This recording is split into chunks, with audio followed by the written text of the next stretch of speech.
GeM दीपक दृष्टांत देते हैं, जैसे दीपक घटपट आदि को प्रकाशित करवा की अवस्था में दीवा है ने, तो वो घट को प्रसिद्ध करती है दीवा प्रकाश अवस्था में दीपक है।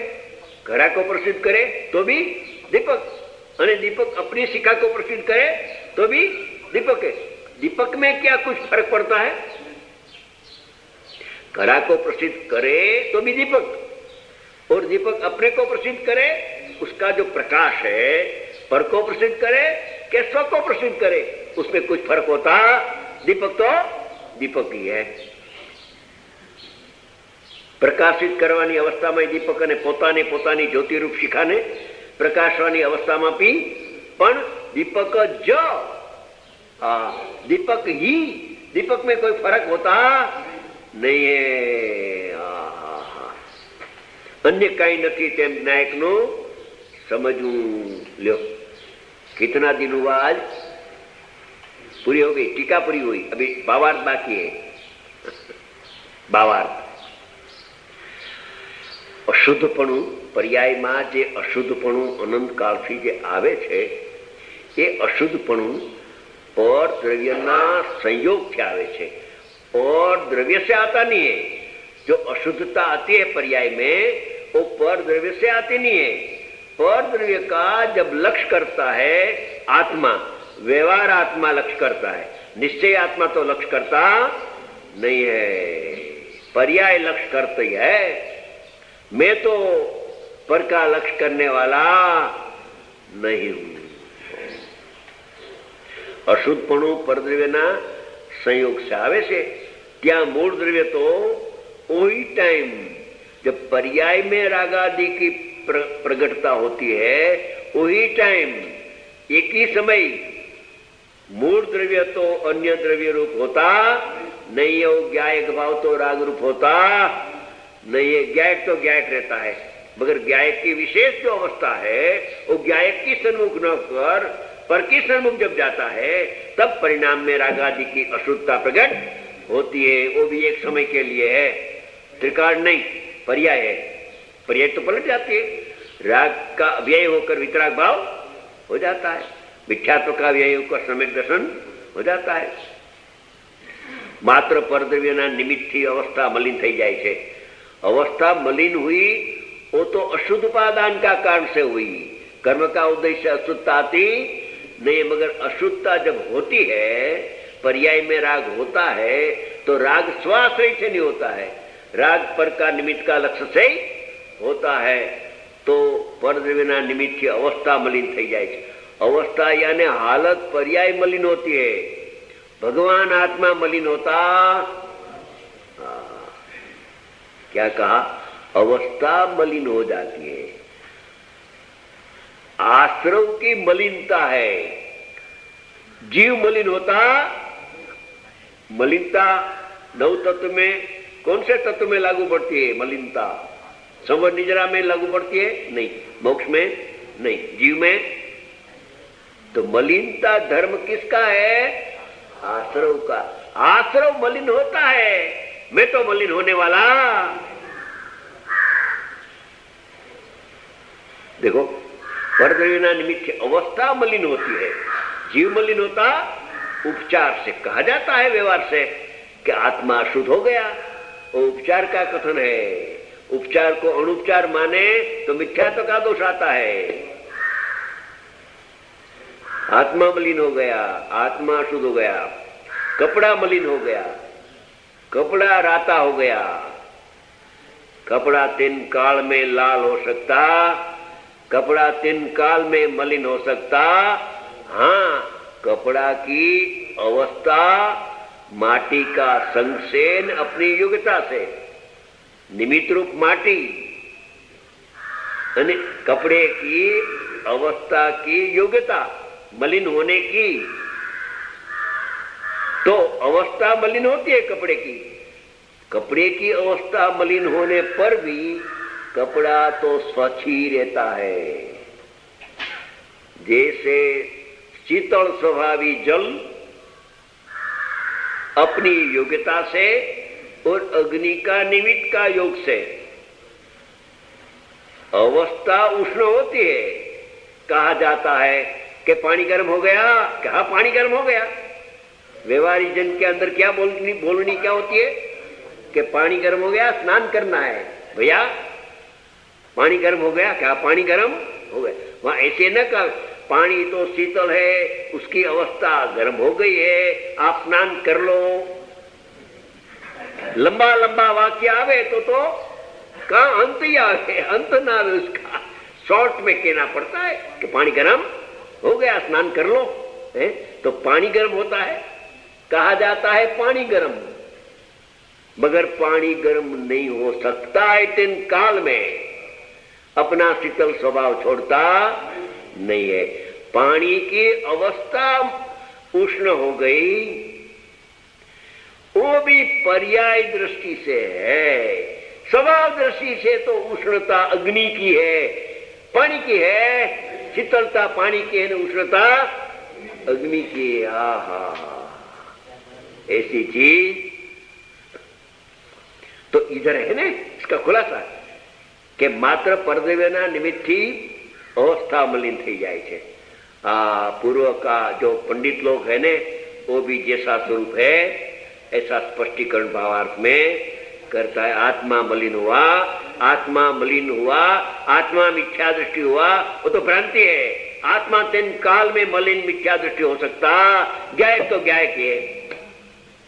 उसकी अवस्था में मिथ्या तो मलिनता, मलिनता आश्रव की है, मलिनता जीव की तो निर्मलता है। जीव तो पवित्र है, अपवित्र हुआ है वो तो आश्रव तत्व अपवित्र होता है। अपवित्र आत्मा होता अवस्था मलिन थी जाए। द्रव्य दृष्टि तो द्रव्य जे छे ते छे।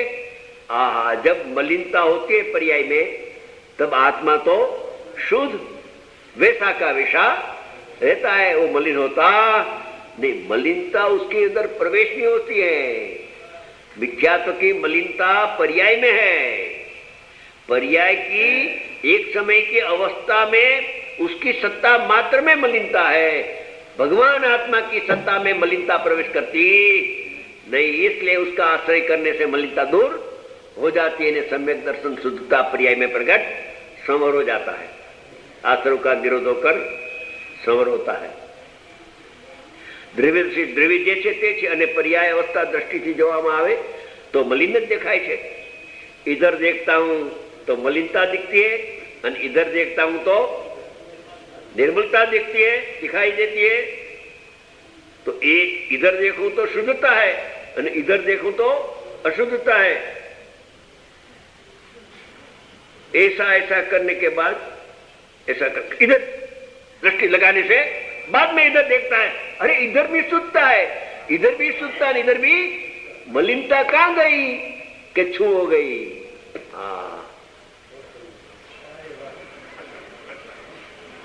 इधर नहीं झुकना, ख्याल रखना।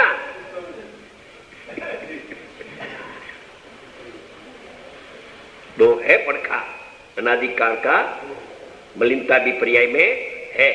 ऐसा स्वीकार करना, ऐसा स्वीकार करना कि मलिनता है, अपना दोष है। मैं मेरा शुद्धात्मा का अनुभव नहीं करता हूं ने, तहां तक पर्याय में मलिनता आश्रव तत्व है, मिथ्यात्व है। दो का ज्ञान करने के बाद इधर झुक जाना और बाद में इधर देखता है तो अरे मिथ्यात्व कहां गया, वहां तो शुद्ध पर्याय प्रकट हो गई। ऐसा करना जैसा है। अच्छा, प्रश्न आया, ऐसा ऐसा करने तो करे तो उस आत्मा का लाभ होता नई प्रमाण से देखे जाए, मगर नई का सहारा लेकर मैं शुद्ध हूं अशुद्ध नहीं हूं तो निषेध नहीं करे तो पर्याय में मलिनता दूर होने वाली नहीं है। प्रमाण में अटकता है।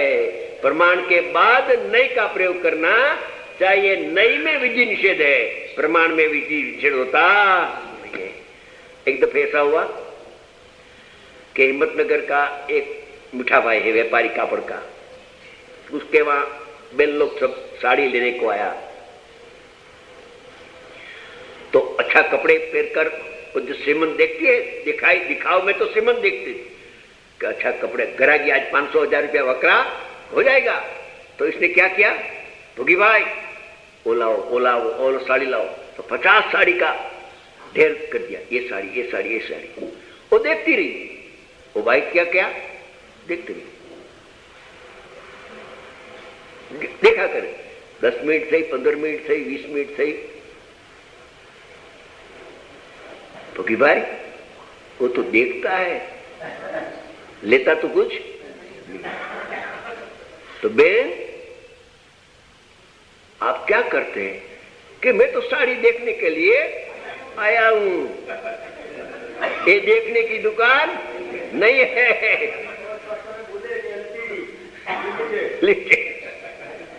लेने वाला नहीं है। तो आप कृपा करके ये देखने की दुकान है मेरी नहीं, हम तो वक्रा, मेरा भी थोड़ा काम हो जावे और आपका भी, देखने से आपका ही काम नहीं होगा और हमेरा भी काम नहीं होगा, समझे। दूसरे दिन दूसरी बाई आई तो दुकान तो है, तो आवे ने ग्राहक, बताया।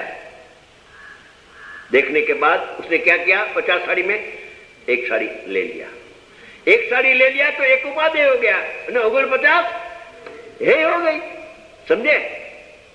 ऐसे दो जीव आया ज्ञानी के पास, नव तत्व का ज्ञान कराते दो को। तो एक ने क्या किया, नव तत्व जाना नव तत्व है, उसमें से शुद्धात्मा निकाला, नहीं तो आपका काम नहीं है इधर। दूसरा ने नव तत्व जानकर उसमें से खींच लिया शुद्धात्मा, तो नव तत्व है हो गया, तो उसका भी काम हुआ। अने गुरु का प्रसन्नता, आहा आज अच्छा शिष्य आया, हमें मेहनत सफल हुई।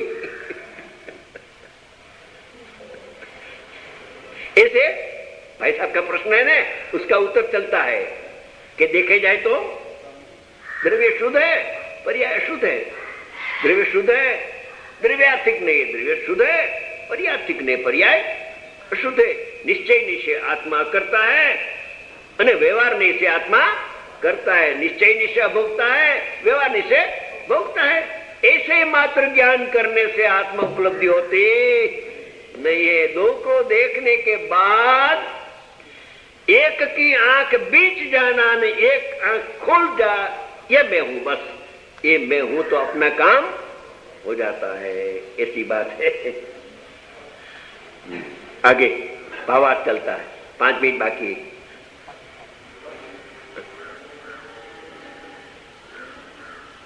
દ્રવ્ય દ્રષ્ટિ તો દ્રવ્ય જે છે તે છે, અને પર્યાય દ્રષ્ટિથી જોવામાં આવે તો મલિન જ દેખાય છે। એ રીતે આત્માનો સ્વભાવ જ્ઞાયકપણું માત્ર છે। આત્મા તો જ્ઞાયક जाननार। आत्मा का स्वभाव राग करना, वो आत्मा का स्वभाव नहीं है। અને તેની અવસ્થા પૂતગલ કર્મના નિમિત્તે રાગાદી મલિન છે, તે પર્યાય છે। પર્યાયની દ્રષ્ટિથી જોવામાં આવે તો મલિન જ દેખાય છે। इधर ही देखे, इधर नहीं देखे, इधर देखे तो मलिन दिखते है, पर ये तो मलिन दिखते है। અને દ્રવ્ય દ્રષ્ટિથી જોવામાં આવે તો જ્ઞાયકપણું તો इधर देखे तो मैं तो शुद्ध हूं, गायक हूं, वैरागी नहीं हूं।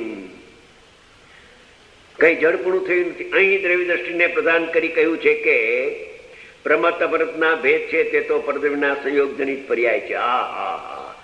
प्रमत अप्रमत दो ही पर्याय, राग और वितराग भाव, मिथ्यात अवस्था और केवल ज्ञान की अवस्था, 14वां गुणस्थान, दो ही परद्रव्यना संयोग जनित पर्याय है।